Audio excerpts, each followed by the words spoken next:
Yo, what's good, man? It's your boy O.N.E. once again bringing you 60 seconds of substance. Today we're coming back out of the book of Ezra, chapter 4, verses 11 through 16. And now we're talking about the rebuilding of Jerusalem opposed. This is a copy of the letter that they sent him.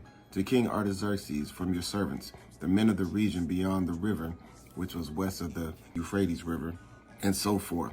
Let it be known to the king that the Jews who came up from you have come to us at Jerusalem and are building the rebellious and evil city and are refinishing its walls and repairing the foundations. Let it be known to the king that if this city is built and the walls completed, they will not pay tax, tribute, or custom, and the king's treasury will be diminished. Now, because we receive support from the palace, it was not proper for us to see the king's dishonor. Therefore, we have sent and informed the king that search may be made in the book of the records of your fathers, and you will find in the book of the records and know that this city is a rebellious city, harmful to the kings and provinces, and that they have incited sedition within the city in former times, for which cause the city was destroyed.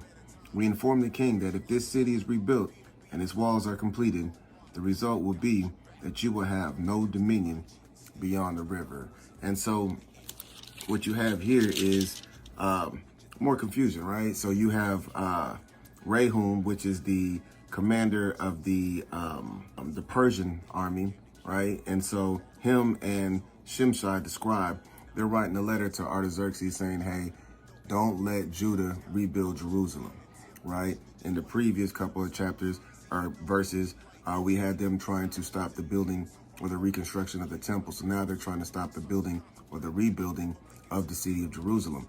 And so they're using a tactic of hypocrisy, right? They're saying, hey, look, if you allow them to rebuild, and they're a rebellious city, they've proved that they rebelled in the past, and they're not going to want to pay taxes, right?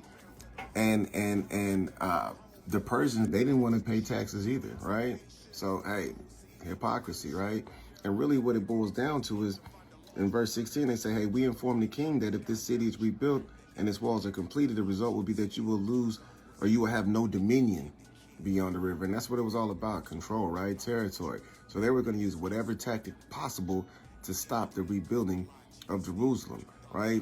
And how familiar is that in this day and age, right? You trying to do something positive and you'll have other people that's going to come in and like, hey, if we allow them to take over this territory, their influence might be not what we want, right? It's just like the spiritual realm versus the physical realm, right? This is why they want to take the Bible out of everything. They don't want prayer in school and, but they will allow all of this worldly things to come in because it's about territory. And so what they'll do is they'll say, hey, well, they'll use the tactic of, once again, hypocrisy, right? If it's not right that we're subjected to listen to somebody pray, right? All of a sudden we don't have rights to pray, but then they have the right to do whatever or all manner of wickedness that they want to do that goes against with the Bible because they have free will, right? They have rights. Hypocrisy.